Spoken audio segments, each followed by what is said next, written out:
Hello friends, ITI classes के YouTube channel पर आप सभी का बहुत बहुत स्वागत है। तो दोस्तों, हमारा आज का जो टॉपिक है वो टॉपिक है हमारे पास में AC थ्योरी। काफ़ी सारे बच्चों के जो कमेंट्स हैं हमें वो मिले थे, DC थ्योरी में भी मिले, ट्रांसफार्मर जब कराया उसके दौरान भी हमें काफ़ी सारे कमेंट्स जो हैं बच्चों के मिले थे। उसमें उन्होंने कहा था कि AC थ्योरी जो चैप्टर है उसको भी जो है साथ साथ ही कंप्लीट किया जाए, ताकि बहुत से बच्चों के जो डिमांड्स थी उसी के बिहाफ पे हम लोगों ने कोशिश की है कि आपके बाकी चैप्टर्स को पीछे करते हुए AC थ्योरी को पहले पढ़ाया जाए, ताकि आपके जो चैप्टर्स इससे रिलेटेड हैं, काफ़ी सारे अल्टरनेटर्स हैं, जनरेटर्स हैं, DC मोटर्स, AC मोटर्स, उन सबको भी साथ साथ मतलब थोड़ा समझा जा सके। क्योंकि जब तक आप इसको नहीं समझेंगे AC थ्योरी को, तो इससे आगे इससे रिलेटेड जो मोटर्स हैं उसको नहीं समझ पाएंगे। तो इसलिए आज हम शुरू करने वाले हैं आपके AC थ्योरी चैप्टर को। तो चलिए स्टार्ट करते हैं। देखिए, ये जो टॉपिक्स हैं, ये पॉइंट हैं इस चैप्टर से रिलेटेड।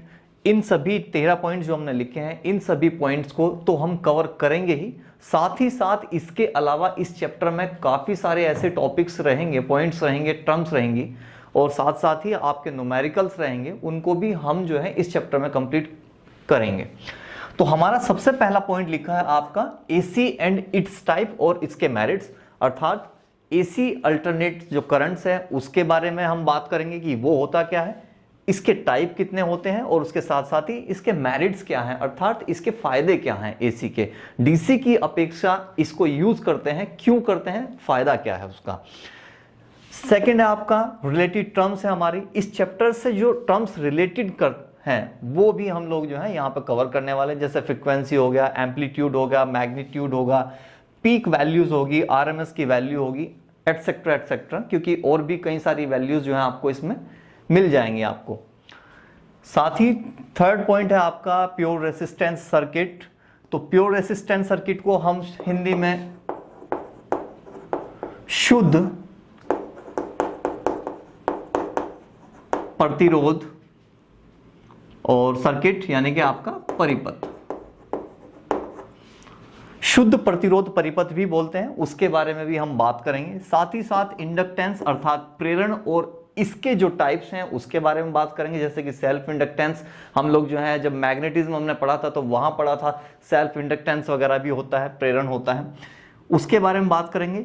इंडक्टिव रिएक्टेंस के बारे में, साथ ही प्योर इंडक्टिव सर्किट्स क्या होते हैं और कैपेसिटेंस क्या होते हैं। नेक्स्ट है आपका कैपेसिटिव रिएक्टेंस क्या होते हैं। काफ़ी सारे जो इसमें कॉम्प्लिकेटेड पॉइंट हैं उनको हम यहाँ पे कवर करेंगे। प्योर कैपेसिटिव सर्किट्स हो गए, इम्पीडेंस आ गया आपका, पावर फैक्टर्स क्या होता है। देखिए, रियल पावर और एक्टिव पावर दोनों एक ही चीज़ होते हैं, तो रियल पावर या एक्टिव पावर के बारे में बात करेंगे। और साथ ही साथ बात करेंगे पैरेलल AC सर्किट्स की, अर्थात हिंदी में हम इसको बोलते हैं क्या, समानांतर AC यानी कि प्रतिवर्ती धारा, और उसके बाद सर्किट यानी कि परिपथ। तो ये जो टॉपिक्स है, ये सभी टॉपिक्स जो है हम इस चैप्टर में कंप्लीट करने वाले हैं। साथ ही साथ जितने भी आपके कोर्स से रिगार्डिंग पॉइंट रहेंगे उन सबको और न्यूमेरिकल्स को भी इसके साथ में इंक्लूड किया जाएगा। तो चलिए शुरू करते हैं आपके फर्स्ट पॉइंट यानी कि AC से और इसके टाइप्स, उसके विषय में बात करते हैं। साथ ही साथ बात करेंगे कि AC और DC में क्या डिफरेंस होता है, ताकि जो है दोनों को जो है पैरेलल लेकर के चलें और साथ ही साथ समझ जाएं कि दोनों का जो मेन फर्क है वो फर्क क्या होता है, क्यों हम लोग जो है AC को प्रीफर करते हैं, DC को प्रीफर नहीं करते हैं। तो देखिए, हमारे पास होता क्या है, करंट। अब करंट हमारे पास में था दो तरह का। पहला था आपका DC अर्थात डायरेक्ट करंट आप जिसको बोलते हैं,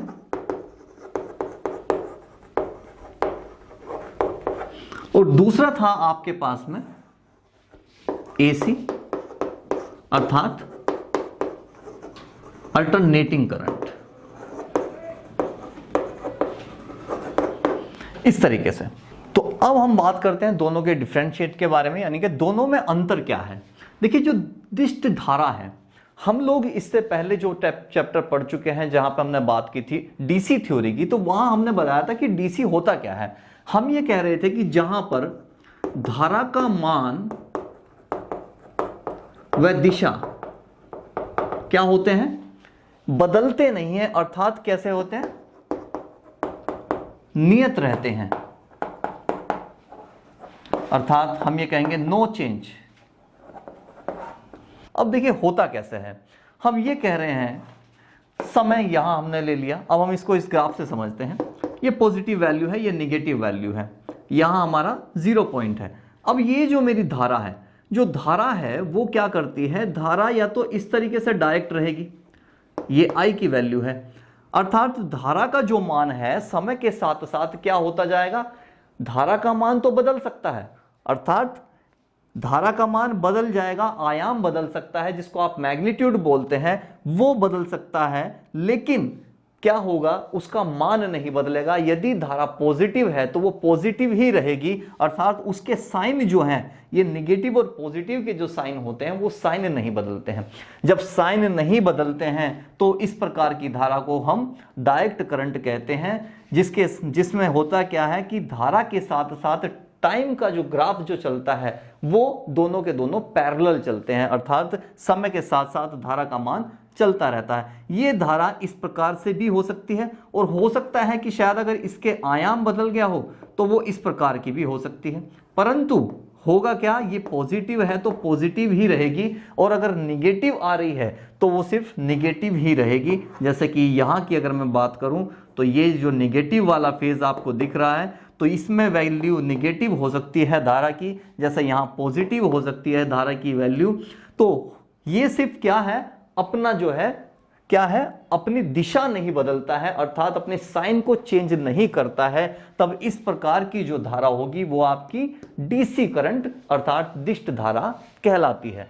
परंतु ठीक इसी का अपोज है आपका अल्टरनेटिंग करंट। यहां क्या होता है, धारा का जो मान है, धारा का मान भी बदलेगा, अर्थात अगर मैं कहूं कि I की जो वैल्यू है वो भी बदलती रहेगी, और साथ ही साथ कौन, दिशा, वो दिशा भी जो है आपकी चेंज होगी।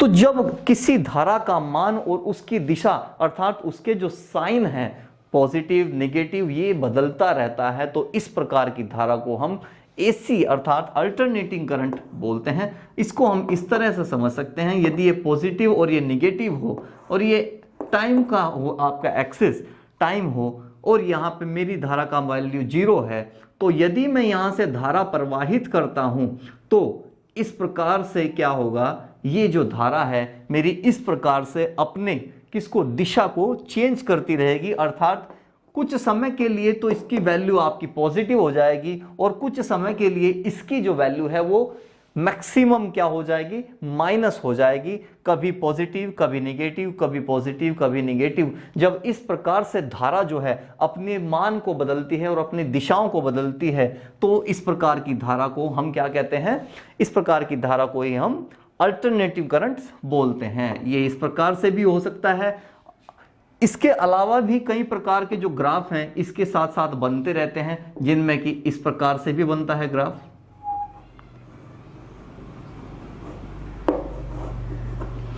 टाइम के साथ साथ ये धारा की जो वैल्यू है कभी पॉजिटिव हो रही है कभी नेगेटिव हो रही है, लेकिन आकृति इनकी बदलती रह सकती है। ग्राफ की हो सकता है कि इस प्रकार का ना हो करके आपका ग्राफ इस तरह का आ जाए।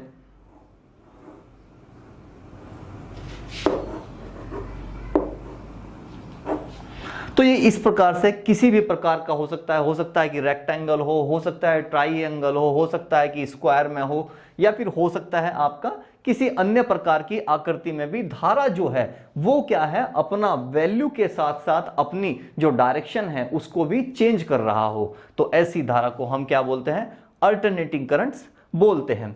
हम जब इसकी वैल्यूज को दिखाते हैं, जब इसको हम दिखाते हैं तो साइन कैसा लगाते हैं, डीसी करंट के लिए हम लोग जो साइन लगाते हैं वो लगाते हैं इस प्रकार से। हम इसको इस प्रकार से दिखाते हैं डीसी को, ये पॉजिटिव हो गया, ये आपका निगेटिव हो जाता है। एसी में हम किस प्रकार से दिखाते हैं, एसी में हम इस प्रकार से फ्लोटिंग के तौर पे इसको दिखाते हैं ये। लेकिन इसमें जो होता है इस प्रकार से आप जो है क्या है, इसकी दिशा को नहीं बता सकते हैं। उसके बारे में भी हम बाद में बात करेंगे कि दिशाओं को इस प्रकार से क्यों नहीं दिखाया जाता, क्योंकि अल्टरनेटिव करंट्स में होता क्या है, दिशाएं जो है वो फिक्स नहीं होती हैं, अर्थात इलेक्ट्रिसिटी कभी तो आपके पॉजिटिव में जाती है, कभी निगेटिव की तरफ जाती है। जैसे कि यहां की अगर मैं बात करूं, डायरेक्ट करंट में क्या होता है, पॉजिटिव की तरफ से ही हमेशा क्या है, आपकी जो है धारा चलती रहती है। अर्थात इसके साथ में पूरा एक सर्किट जब बनता है तो पॉजिटिव से शुरू होता है, निगेटिव से खत्म हो जाता है, निगेटिव से फिर पॉजिटिव शुरू होता है। इस प्रकार से पूरी एक साइकिल होती है, अर्थात इसके अंदर धारा का सिर्फ एक परिपथ है। लेकिन एसी करंट के अंदर बिल्कुल डिफरेंट होता है। एसी के अंदर क्या होता है, धारा तो कभी तो इधर से बहेगी या फिर हो सकता है कि इस साइड से भी बहे, अर्थात अल्टरनेट, कभी पॉजिटिव कभी निगेटिव, तो अल्टरनेट होता है। इसी को हम बोलते हैं कि अल्टरनेटिंग करंट, अर्थात एक बार पॉजिटिव हो जाता है, एक बार निगेटिव हो जाता है, धारा की दिशा बदलती चली जाती है। इस प्रकार से हम इसको शो करते हैं, लेकिन इसमें डायरेक्शन नहीं दिखाई जाती है। इसके अलावा भी कई प्रकार से आप एसी और डीसी के बीच में डिफरेंशिएट कर सकते हैं, उसके बारे में भी हम लोग अभी बात करेंगे। तो देखिए, अब कुछ एग्जाम्पल देख लेते हैं डायरेक्ट करंट के जो एग्जाम्पल हैं, अर्थात डायरेक्ट करंट जो है वो पैदा होता है। कौन कौन से इस प्रकार के यंत्र हैं जिनसे ये पैदा किया जा सकता है, कि पहले की अगर मैं बात करूं डीसी करंट की, तो इसको हम डायनामो से कर सकते हैं। इसके अलावा दूसरा आपका जनरेटर हो गया। इसके अलावा और क्या हो गया, आपका बैटरी हो गया। इसके अलावा आपका सेल हो गया। ये सब के सब जो करंट पैदा करते हैं वो आपका कौन सा करंट होता है, डायरेक्ट करंट पैदा होता है इनके द्वारा। अर्थात इनके पास में एक पॉजिटिव और एक निगेटिव, दो क्या होते हैं, आपके पोल होते हैं, पॉजिटिव और निगेटिव, जो कि आपके पॉजिटिव से चलता है और निगेटिव पर आकर खत्म हो जाता है, फिर से पॉजिटिव से शुरू हो जाता है। अब यहां की अगर मैं बात करूं अल्टरनेटिव करंट्स में, आपके पास में पहला अगर मैं बात करूं हो गया आपका अल्टरनेटर। अल्टरनेटर के द्वारा जो विद्युत उत्पन्न होगी वो कैसी होगी, आपकी एसी होगी। दूसरा हो गया आपका फंक्शनल मोटर और फंक्शनल जनरेटर, फंक्शनल जनरेटर। तीसरा आ गया आपका मल्टी वाइब्रेटर। एक हो गया आपका इन्वर्टर, इन्वर्टर भी हो सकता है। क्यों, इन्वर्टर क्या करता है, इन्वर्टर जो होता है डायरेक्ट करंट को आपके एसी में कन्वर्ट करने का काम करता है। तो इसी प्रकार से ये कुछ ऐसे एग्जाम्पल हैं जो कि आपके एसी का प्रोडक्शन करते हैं या फिर डीसी को एसी में चेंज कर देते हैं। तो इसी के साथ साथ अब हम पूरी तरह से एसी की बात कर लेते हैं कि एसी सही मायने में होता क्या है। एसी के बारे में अभी अभी हमने पढ़ा है कि जहां धारा का मान, जब धारा का मान और दिशा कैसी रहती है, का मान व दिशा चेंज होती रहेगी, तो इस प्रकार की जो धारा होगी वो हमारी एसी धारा कहलाती है, अर्थात प्रत्यावर्ती धारा कहलाती है। अब बात कर लेते हैं एसी के टाइप के विषय में। तो टाइप की अगर मैं बात करूं, एसी के जो टाइप हैं वो आपके पास में 5 टाइप होते हैं। एसी ग्राफ के अकॉर्डिंग हम ये कहते हैं कि जिस प्रकार से हम लोग जो अभी समय के साथ में धारा का जो ग्राफ बना देते हैं, उसके आधार पर यदि मैं कहूं तो हमारे पास में 5 प्रकार के ऐसी एसी होती हैं, अर्थात ऐसी धाराएं होती हैं। कौन कौन सी धाराएं हैं उनके विषय में बात करते हैं। तो हमने अभी ये कहा कि जो एसी हैं, एसी के जो टाइप्स हैं वो कितने हैं, आपके 5 प्रकार के होते हैं। ये जो 5 प्रकार के हैं ये धारा के मान और उसकी दिशा के आधार पर जो हमने ग्राफ बनाए हैं उनके आधार पर ही इनको जो है डिफरेंशिएट किया गया और 5 विभागों में विभाजित कर दिया गया, जिनमें से पहला नाम था आपका साइन वेव। अर्थात अगर मैं हिंदी में कहूं तो इसको मैं जया तरंग कहूंगा। तो जया तरंग, इसमें होता क्या है, मैक्सिमम हम जो देखते हैं, जो एसी करंट जो देखते हैं उसका जो ग्राफ बनाते हैं, सही मायने में वो जो ग्राफ होता है वो साइन वेव का होता है। जैसे कि अगर मैं ये कहूं ये पॉजिटिव और ये निगेटिव और ये हमारा आपका आ गया है टाइम। टाइम के साथ में जब धारा की बात करते हैं तो जीरो से जब ये धारा शुरू होती है तो मैक्सिमम तक जाएगी और अपना एक जो आयाम है, तो आपका जो एक आयाम है अर्थात पूरा जो एक साइकिल होगा वो कभी पॉजिटिव हो जाएगा और कभी निगेटिव होगा। ये जो पॉजिटिव निगेटिव होगा ये कैसा होगा, अधिकतम होगा, मैक्सिमम होगा। तो कभी पॉजिटिव होता है कभी निगेटिव होता है और इसका ये पूरा यहां से यहां तक का जो धारा यहां से यहां तक जो पहुंचती है इसको पूरे को हम क्या बोलते हैं, साइकिल बोलते हैं।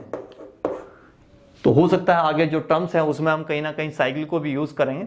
तो इस प्रकार की तरंगों को हम ज्या तरंग बोलते हैं, जहां पर धारा का जो मान है वो एक बार मैक्सिमम हो जाता है पॉजिटिव में, उसके बाद वो शून्य हो जाता है, इसके बाद वो मैक्सिमम क्या हो जाता है, निगेटिव हो जाता है।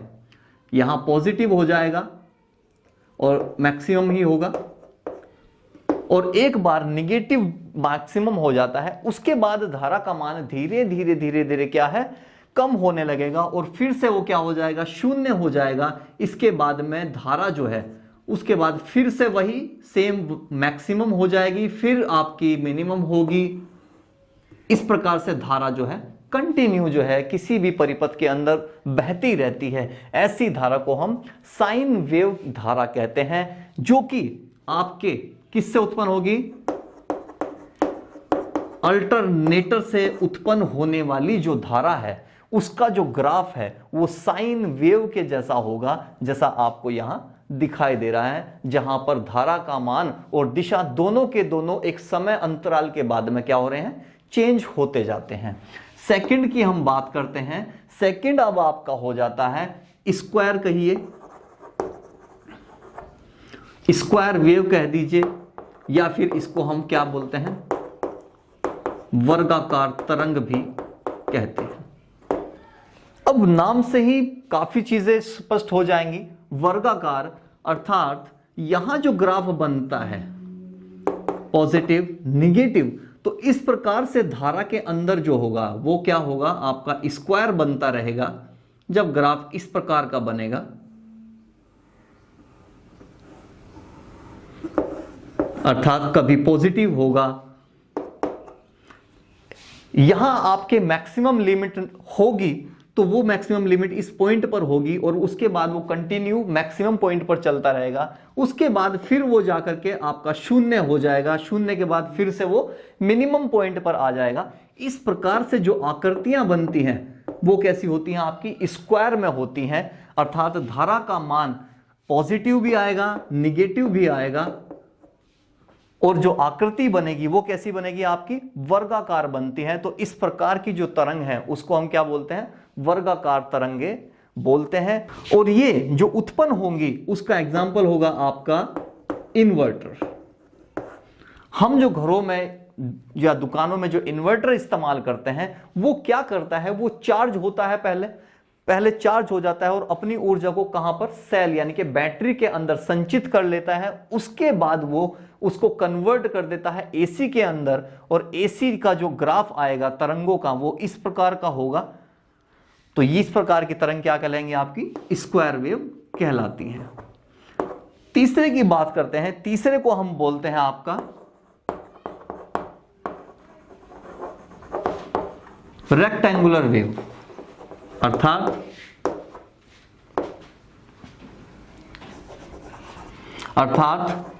आयताकार तरंग।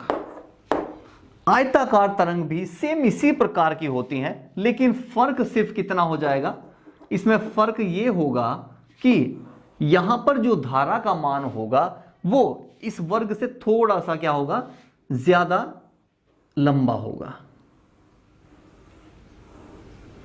तो इस प्रकार से धारा की जो वैल्यू है वो पॉजिटिव भी होती है और नेगेटिव में भी आती है, अर्थात धारा का मान जो है वो चेंज हो रहा है, चेंज होकर कभी पॉजिटिव में चला जाएगा कभी नेगेटिव में चला जाएगा और इस प्रकार की जो तरंग है वो बना देता है। इस प्रकार की जो तरंग है वो हम मल्टी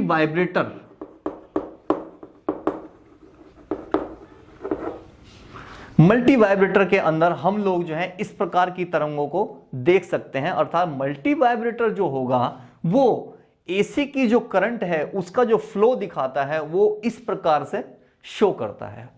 अब बात करते हैं नेक्स्ट फोर्थ टाइप की। फोर्थ में हमारा आ जाता है आपका ट्राइएंगल वेव।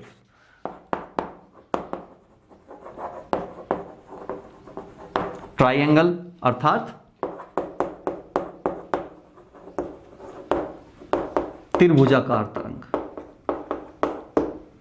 अब इसका जो आपका ग्राफ होगा वो कुछ इस प्रकार सा होगा। देखिए जगह थोड़ा इसमें कम है इसलिए जो है इसको छोटा सा बना रहा हूं। पॉजिटिव नेगेटिव, जीरो से शुरू। इसमें होता क्या है, इसमें जो एक ट्राइएंगल जो है वो एक साइड में बनता है, उसके बाद ये क्या हो जाता है, शून्य हो जाता है। शून्य के बाद भी ये जो रेखा है ये कंटिन्यू चलती रहती है, उसके बाद एक ट्राइंगल नीचे बनाती है, फिर उसके बाद ऊपर कंटिन्यू चलता रहता है। इस प्रकार से टाइम के साथ में धारा का जो मान है वो और दिशा दोनों ही चेंज हो रहे हैं, और चेंज होने के बाद में ग्राफ इस प्रकार का बनता है। पॉजिटिव में भी आता है और निगेटिव में भी आता है।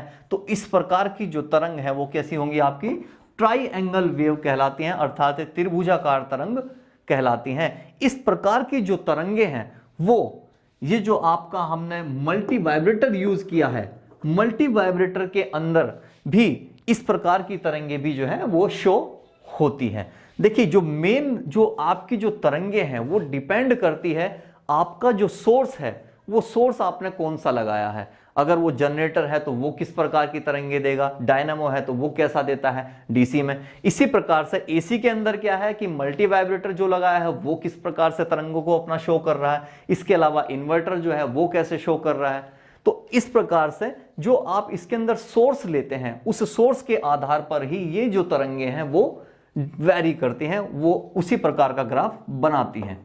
और ये लास्ट आपका फिफ्थ टाइप का जो कि आपका कहलाता है कौन सा, साटूथ, साटूथ वेव। अब सा का मतलब तो आप जानते ही हैं, सा का मतलब होता है आरी।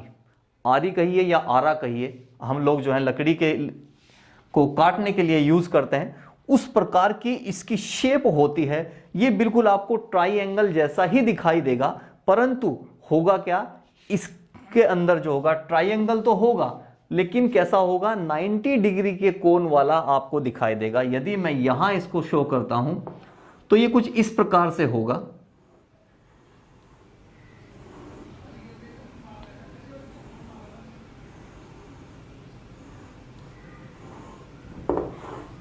ये zero, positive, negative, positive, negative, positive, negative, इस प्रकार से होता है। अर्थात इसकी जो शेप होती है वो कैसी होती है, आरी के ब्लेड की दांते की प्रकार की होती है।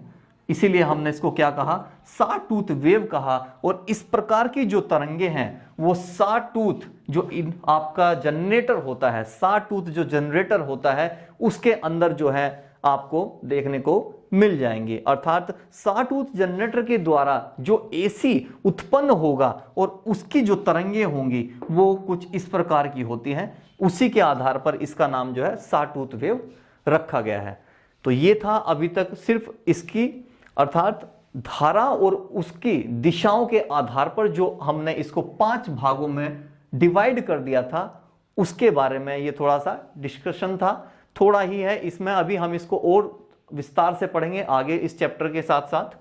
तो अब हम बात कर लेते हैं एसी के जो बेनिफिट्स हैं अर्थात जो मेरिट्स हैं उनके विषय में बात करते हैं। अर्थात यदि मैं एसी यूज कर रहा हूं किसी परिपथ के अंदर तो मैं एसी ही क्यों करता हूं, मैं डीसी क्यों नहीं करूं, तो उसके बारे में बात करते हैं। तो चलिए अब हमारा नेक्स्ट टॉपिक है आपका मेरिट्स, मेरिट्स ऑफ एसी। हम ये कहते हैं कि डीसी की अपेक्षा एसी जो होता है वो ज्यादा कारगर है।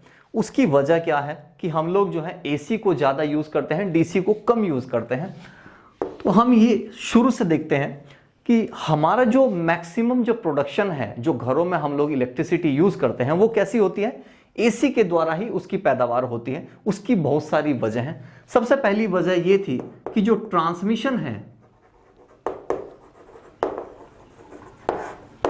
ट्रांसमिशन किस चीज का, इलेक्ट्रिसिटी का, अर्थात जो बिजली पैदा हुई है उसको जो है एक स्थान से दूसरे स्थान तक ले जाने के लिए मुझे जो है कुछ वायर की जरूरत पड़ती है।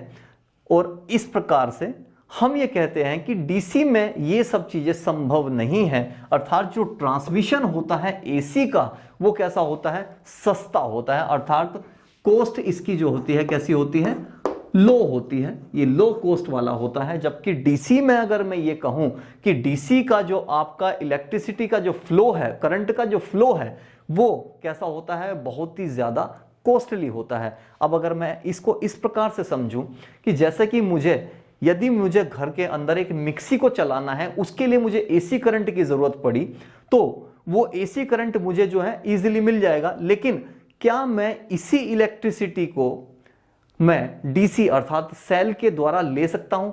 तो ये इतना आसान नहीं होगा, क्योंकि मुझे उसे चलाने के लिए बहुत ज्यादा वोल्टेज चाहिए और वो वोल्टेज मुझे सेल के द्वारा प्राप्त नहीं हो सकता है। और अगर चलेगी तो बहुत ज्यादा क्या चाहिए, मुझे सेल्स की रिक्वायरमेंट होगी, अर्थात मेरी जो कॉस्ट आएगी वो बहुत ज्यादा हो जाएगी। इसीलिए हम ये कहते हैं कि जो ट्रांसमिशन है एसी का वो कैसा होता है, आसान होता है, एक स्थान से दूसरे स्थान तक आसानी से ले जाया जा सकता है। जबकि डीसी का जो ट्रांसमिशन है वो बहुत ज्यादा कॉस्टली हो जाता है।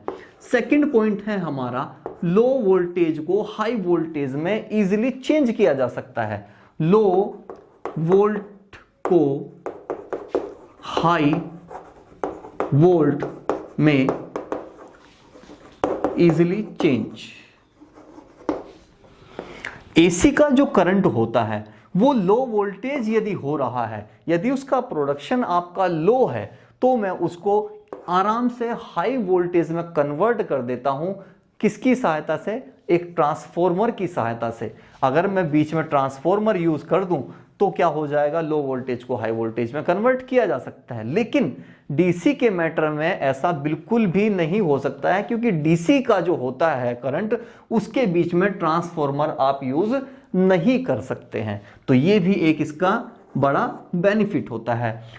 नेक्स्ट की हम बात करें तो हम ये कहते हैं कि जो डीसी आपका होता है, डीसी के अंदर जो वोल्टेज होती है वो कैसी होती है, 650 वोल्ट आप इसके अंदर जो है मैक्सिमम प्रोडक्शन कर सकते हैं। इतनी ज्यादा वोल्टेज जो है अधिकतम जो है डीसी द्वारा जनरेट की जा सकती है। लेकिन एसी के मैटर में बिल्कुल भी ऐसा नहीं होता है। एसी के मैटर में 33,000 वोल्ट तक जो है आप आराम से इसका जो है इलेक्ट्रिसिटी का प्रोडक्शन कर सकते हैं। तो जब मुझे हाई वोल्टेज मिल रहा है तो फिर मैं ये लो वोल्टेज क्यों इस्तेमाल करूंगा। तो एक और बेनिफिट ये भी हो जाता है मेरा कि डीसी के द्वारा जो वोल्टेज है वो कम उत्पन्न होता है एसी की अपेक्षा। नेक्स्ट मेरा है कि यदि मुझे ये करना पड़े कि मुझे आपके एसी को डीसी में कन्वर्ट करना है, तो भी ये बहुत ही इजी काम हो जाता है। तो इजीली मैं इसको चेंज कर सकता हूं। कैसे कर सकता हूं, इसके लिए मेरे पास में होता है रेक्टिफायर, और साथ ही साथ होता है मेरे पास में रोटरी कन्वर्टर। यदि मैं किसी परिपथ के अंदर रेक्टिफायर या रोटरी कन्वर्टर का इस्तेमाल कर लेता हूं, तो मैं एसी के करंट को डीसी के करंट में चेंज कर सकता हूं आसानी से, जबकि डीसी में ऐसा पॉसिबल नहीं होता है। तो एक और बेनिफिट मेरा ये हो गया। अगला है मेरा, जब मैं ट्रांसमिशन कर रहा हूं, ट्रांसमिशन के दौरान जब एसी होती है, एसी का जो करंट होता है उसको जो है मैं बारीक तार के माध्यम से भी क्या कर सकता हूं, एक स्थान से दूसरे स्थान तक मैं भेज सकता हूं। अर्थात अब माध्यम क्या है, मेरे तार हैं, तार की जो कॉस्ट है वो कैसी आ जाएगी, मेरी मिनिमम। तो अर्थात अगर मैं ये कहूं कि जो मेरे पास में इसके अंदर जो माध्यम है, मीडियम जो मेरा होगा, माध्यम जो है मेरा वो कैसा हो जाता है, कॉस्ट उसकी क्या हो जाती है, मिनिमम कॉस्ट में मैं कर सकता हूं, मिनिमम कॉस्ट। तो इलेक्ट्रिसिटी को एक स्थान से दूसरे स्थान तक ले जाने के लिए मुझे जो तार यूज करना पड़ा वो कम से कम करना पड़ा। बारीक तार यूज कर लिया, बाद में मैंने ट्रांसफॉर्मर यूज कर लिया, उसने उसको हाई वोल्टेज में कन्वर्ट कर दिया। तो मेरा जो माध्यम था वो कैसा हो गया, मेरा लो कॉस्ट हो जाता है, उसकी जो आपकी कॉस्ट है वो भी मेरी एक कम हो जाती है। आपका हो गया, एक और हो जाता है मेरा छठा, क्या कर सकता हूं मैं, जो एसी का जो करंट है उसको आसानी से लो वोल्टेज से लो वोल्ट को हाई में मैं कन्वर्ट कर सकता हूं। और साथ ही साथ यदि वो मेरे पास में हाई है तो मैं उसको आसानी से क्या कर सकता हूं, लो वोल्टेज में भी कन्वर्ट कर सकता हूं। जबकि डीसी में इस प्रकार से नहीं होता है। तो यहां क्या है, आपका लो वोल्टेज को हाई में और हाई को लो में आसानी से बदला जा सकता है। तो ये कुछ ऐसे पॉइंट हैं जो ये कहते हैं कि मुझे अल्टरनेटिंग करंट्स ही क्यों यूज करना चाहिए, ये है उसकी वजह। हम लोग डीसी को इतना ज्यादा प्रीफर नहीं करते हैं और बहुत ज्यादा जगह पर इस्तेमाल नहीं किया जाता है। उसकी कुछ वजह यही होती है क्योंकि हमें प्रोडक्शन बहुत ज्यादा चाहिए होता है, इलेक्ट्रिसिटी को पूरी जगह फैलाना होता है, उसके लिए मुझे हाईली प्रोडक्शन चाहिए, वोल्टेज ज्यादा चाहिए, तो मैं उसको एसी के द्वारा ही पॉसिबल बना सकता हूं। तो दोस्तों ये थे हमारे कुछ आज के पॉइंट्स। बाकी जितने भी टॉपिक्स हमारे इसके साथ बचे हुए हैं, कुछ न्यूमेरिकल्स हैं, उनको हम नेक्स्ट वीडियोस में आपके कंप्लीट करेंगे। और साथ ही साथ मैं आप सभी से एक रिक्वेस्ट करता हूं कि हमें जो है अपने कमेंट्स जो हैं साथ ही साथ भेजते रहिए, वीडियोस को लाइक कीजिए, शेयर कीजिए और सब्सक्राइब कर लीजिए चैनल को, ताकि हमारे जो है नई नई वीडियोस आपको मिलती रहें। इसके लिए आप बेल आइकन का बटन जरूर दबाएं। Thank you.